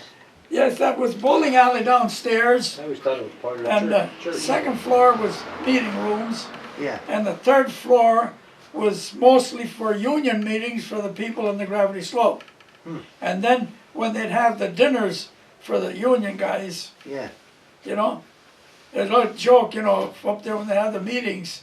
And naturally the guys in charge was all Irish, you know. Yeah. So a Polish guy would get up and say something, and the president get up and say, "Morphy, throw the Polander out. Throw the Polander out." Wow. boy. When did the school open up in there? When did the nuns come in? That was later on then, right? Oh, that was it. Probably the 50s? No, In the no, late- prior to that. Huh? Prior to the Oh, 50s. 40s, huh? Yeah, they were at Oh, least yeah. in the 40s or Probably, yeah, before. 40s. Yes. In around the 40s or A something. bowling alley, I never knew Huh? that. I never heard of that. Wow. Now, in the breakers, when you were growing up, you said there was a lot. Was there any breaker boys, or was that gone by then? Breaker boys. Well, by that time there were shaker shoots in the breakers, you know. Okay. Now there was probably pin boys up here in the bowling alley, right? Oh, the bowling alley was Pin Boys. Pin Boys? I remember that. Oh, really? Yeah. Was that the only bowling alley in town? Well, over here. Next to the Kimbacks. lakes. Yeah, Kim They had Baxter. two alleys. Kimbacks, Okay. right. Oh. They I only know I had, pinboyed in there in the 50s. Huh? they only had one alley, didn't they? Two. there one alley? Two alleys. There was two. Two alleys. Two? How many alleys up here in this one? Where? In the borough building there? Oh, I don't know, I don't remember. You never bowled there then, right? No. Oh. That was built in 1913, so anytime after that it probably was. What about the building on the left side of Donovan's? Donovan's, do you remember that right in front? Where? Keegan's? The left side of Donovan's, no, not the one that's attached to Donovan's, like where their parking lot is now. Yeah. Yeah. Keegan's. No, what kind of businesses was there? Well, the And Grand there was Union, apartments in the Grand back Union, too. Grand Union store was downstairs, Oh yeah. and again upstairs there was a meeting hall, Oddfellows Hall. Oddfellows Hall was upstairs. I remember Seminero's tailor shop Yes. there, but nothing before that or. No, Why do they call it Oddfellows? I don't know. Yeah, I often wondered that because they're all over, but I never found out why they call it. I don't know why. So we had one Oddfellows Lodge in town, or more? Was there more than one? Just The the one? Just one? Yeah. There's one in German, Yeah. I think, on Main Street there by the bank. I guess, yeah, we're winding down. Anything else that you would like to tell us about growing up in Archibald? We don't want to take too much of your time there, and we certainly appreciate what you Did you ask me all the questions in that already? Well, we're jumping around, Pat. Yeah, because we don't Everything do is that going often. good. Very good. It was very Yeah, interesting. yeah. It's fabulous. Yeah. Did any, let's see, community events affect your family or community? Any historical events that happened, did they affect your family, anything? Or nothing? Historical. Yeah, anything that might have happened, like, did it affect your family, the way that, anything that might have happened in town, or how has your local community changed since you were a child? Did it change a lot? Oh yeah. Really? These roads were all dirt? Not here. These are brick. Really? Wow. Yeah. All these streets here are brick. Underneath that pave is It bricks. still is brick under? Yeah, All downtown right here was brick. Laurel, Pine, Big right to time. Cherry, yeah. Pine Street It's was all brick. All of right up to Cherry Cherry. Street. Cherry Cherry, Street. Pine, and this street, and the streets and the across. streets going this way, they're all brick. Wow. Pike, Monroe too, right? Yeah. Yeah. No, you had outhouses back then, right? Huh? You had outhouses? Outhouses, yeah, they're outhouses. Wow. Let's see, yeah, we pretty much covered it. Like I said, we don't want to take too much of your time there. Yeah, it's very good. And Well, if you have them, ask them. It's only 3:30. anything else though that you might want to add, what you remember growing up that was good or bad, or I don't know.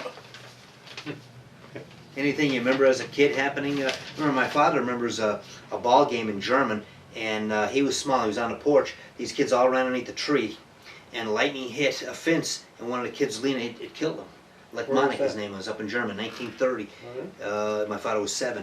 But you remember anything like that happening? Any disasters? Any Lightning hit something. lightning? Yeah, up in German that in 1930. He remembered that well. Did your parents own a car when you were young? Huh? Did your parents own a car? No. Okay.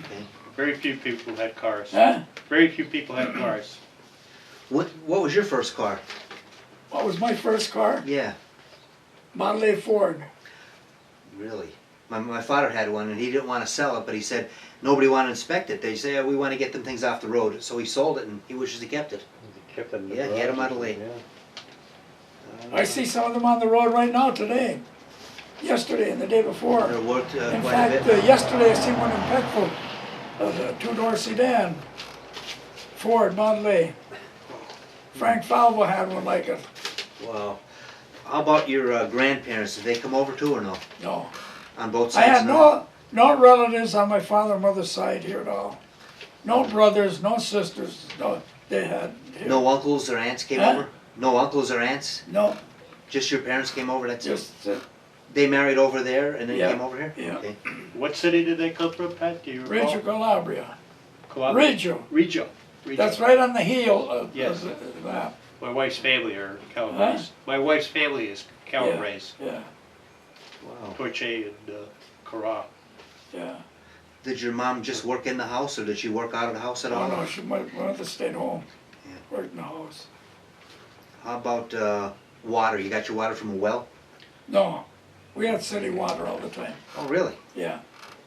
What year were you born? Why I don't think we asked that question. What year? 1918, 1918. Okay. and this house here was owned by the Walsh family, The one we're in right now. yeah. Okay.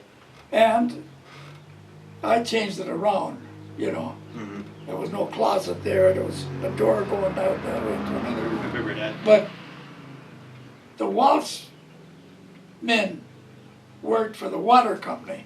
In them days, it was individual water companies. They had 2 dams on the hill up there. 2 separate water companies? Yeah, no. One 2 water dams. company Okay. with 2 dams. Yeah, But yeah. Walsh's worked for the company. Mhm. When I came here, downstairs there was no meter, there was a gauge, pressure gauge. Yeah, yeah, So Walsh would go down and look at the gauge, see what the pressure was. yeah. And then he'd go up to the dam and whatever he'd do, I don't know what the water things. But he used to, and back here they had a barn with 2 mules and a wagon, Behind this house here. yeah. But I cut half of it and threw away and made a garage out of it, the other part of it, Yeah. you know? And people used to pay their water bill, they used to come here to pay their water bill. Right back there, that back room, there was a big desk chair, a couple other things there. And a certain day of the month, you see the people going in there paying their water bill. When did you first get telephone in the house? Well, we got it back in 1940. Because you said at first you had to go to, there was only one phone? Huh? You first had to go down the street to a phone to make calls, you said, earlier? Oh, yeah.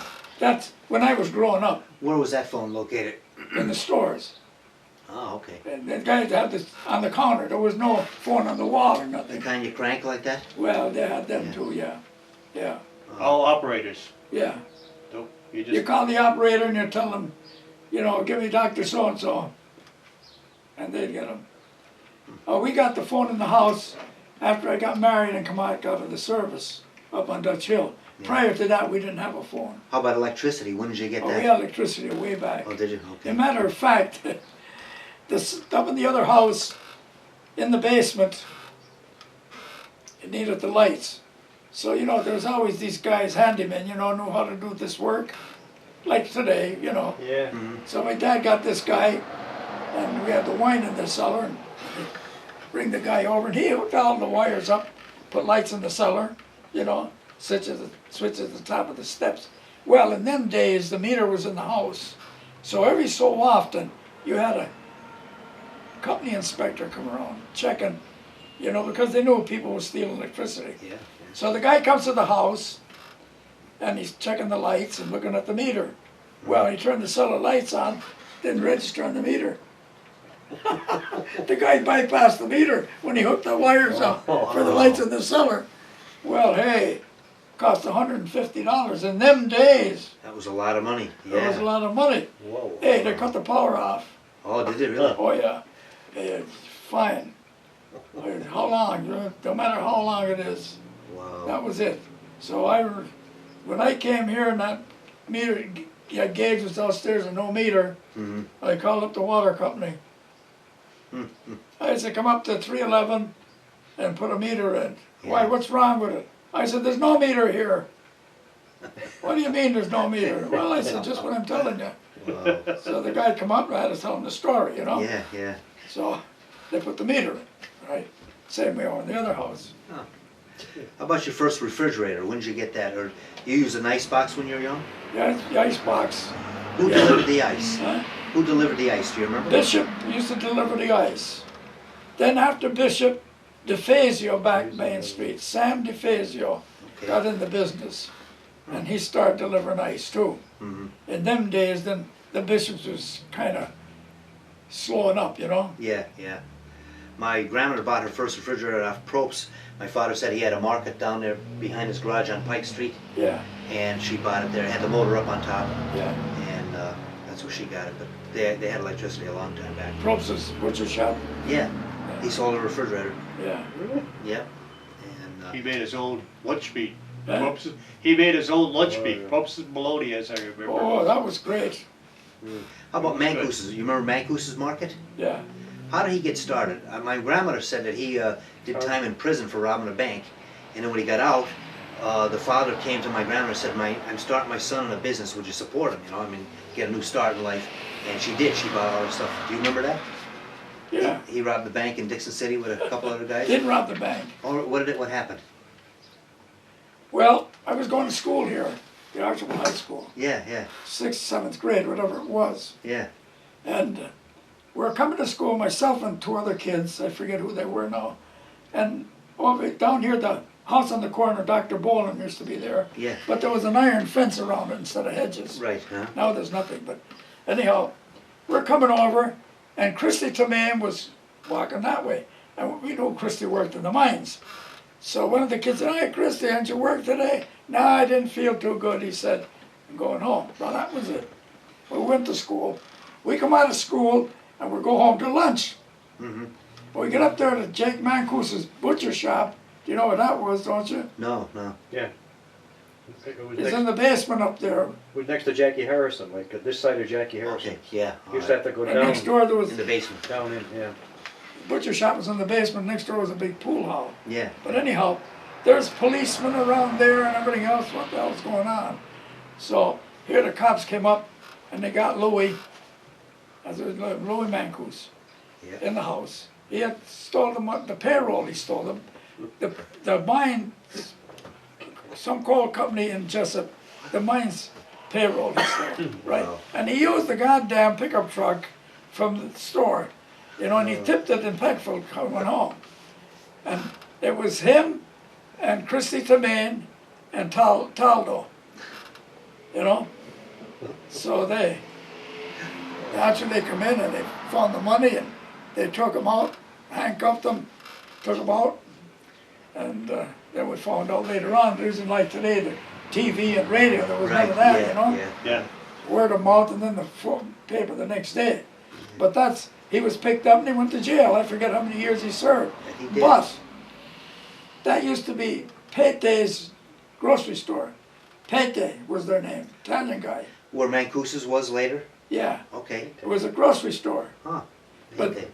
they had one son and he became a doctor or something, and then they moved away. They were getting old, so they gave up the store, moved away. And in the meantime, Louis comes out of jail, Mm-hmm. and naturally he was a butcher by trade, worked with his father. Yeah, So they bought the building, and he opened up a store there, yeah. you know? And he had a good business going there for a long time. I remember going there, I was His about youngest brother 7. still lives there. That's his youngest brother. Yeah, Lucille just died not too long Huh? ago. Lucille lived there, Lucille Mancous, she just died not too long ago. I saw in the paper. Yeah. Yeah. I always thought that was his wife, but it Yeah, wasn't. yeah. No. That's what Mom told me, yeah. How about Nip Heckman? Do you remember him? Who? Nip Heckman?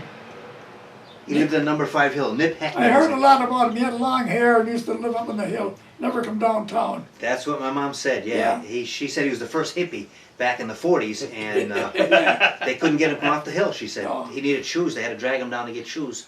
And Tom Cluffer said he used to sit on the column banks with a mirror, and he'd be shining the light into the kids' eyes in the school there. Yeah. But you don't remember seeing him or anything about him? I saw him once or twice up on the hill. If you saw him downtown, he was riding a bicycle. Huh? If you saw him downtown, he'd be riding a bicycle. Really? Up the line, driving around. Professor Moore, you remember him? Oh, yeah. With the one arm. He taught at Edgerton for a while. Yes, yes. And he was superintendent here, right? Yeah. Were you working at the school when he was there or no? Oh, I went to school there. Okay. Now, was he related to Sadie, Who? Professor Moran? No. So he comes into the Craig side, okay. Huh? He's related to myself, must be to the Craigs Yeah. instead of Loftus. Yeah. See, Kelly was a one-armed guy too. He was the superintendent of schools. Yes. And Morn was the principal. The both of them had one arm missing? Hey, here's a cousin. What are you taking Hey, a how you survey? Yeah. Interview About was- time you got Heisted. around inviting them. You Mr. know? Heisted, how you doing? Good, how are you? Good. The man's a font of all wisdom. Geez, we finally found out you're our cousin. Are we? Yeah. Dorothy was Sadie's sister, Yeah. so you gotta be related. Oh, To the Loftus. The Loftus. oh yeah. Yeah. Kelly had an arm missing too, along with Yeah. Moran? My How'd that happen? grandfather's. I don't know, but they lost him working in the mines or something. I know Moran did, he lost it in the mount, but I didn't know. But Kelly was superintendent of schools. It's amazing. Was he a good It's amazing singer? How much he remembers. Might have been, yeah, but anyhow, he used to like to drink.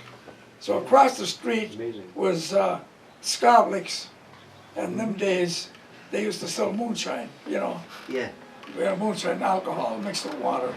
yeah. He used to go across there and get himself a little nip, come back into school and go back over a couple times a day, get a drink and be half loaded going home. That was Kelly, way back, you know. Yeah, yeah. But Bourne didn't drink. You remember Peg Spillane, right? She's, I think, 101. She turns 101 this year. Huh? Peg Spillane turns 101. Did she? Yeah, Is she's she that down. old? Yeah, she's down in Philly now. She's not at the house anymore. She's down there, but. You have any other questions? Any? No, this has been going great. Huh? Great. This is great today, Pat. Yeah, good job there. Very. Very Maybe interesting. Mr. Heisted might have any questions that about the town. This is No, for the no. Archibald Historical Society. We're recording We've been here for last hour and a half or so. hour and a half. Yeah. He comes in and checks on me once in a I while. come in Hey, once a week at He's just least. coming back from California, you know. I remember him when I was in school. I didn't have it, Yeah. but I remember you. Class of '73. I can't get a hold of him. I was in California for a week and I called him twice and he was unaround. The one call, I was using the sweeper here, Oh, and I thought I heard the phone, and I turned around, and it was on the machine. You were gone. was that And the Sunday? second one was in the kitchen with Patrick, That was Wednesday. yeah, and didn't hear it. Well, I want to thank you for that. I'm going to conclude this. I'm going to turn off these Uh. recorders. Thank you for letting us interview there. And I don't know, your son, Monsignor, is going to be happy. He asked me 3 years ago to interview you. What are you gonna do? I never, well, I'm going to give him a copy of it. Yeah, he's sure, of he's going to course. be. Me too. He said, would you interview my dad? And I said, yeah. Now it's 3 years later, we're doing it. So anyway, thank you again. And let's see, hit that. Couple copies to And, give one to my brother. Let me know how much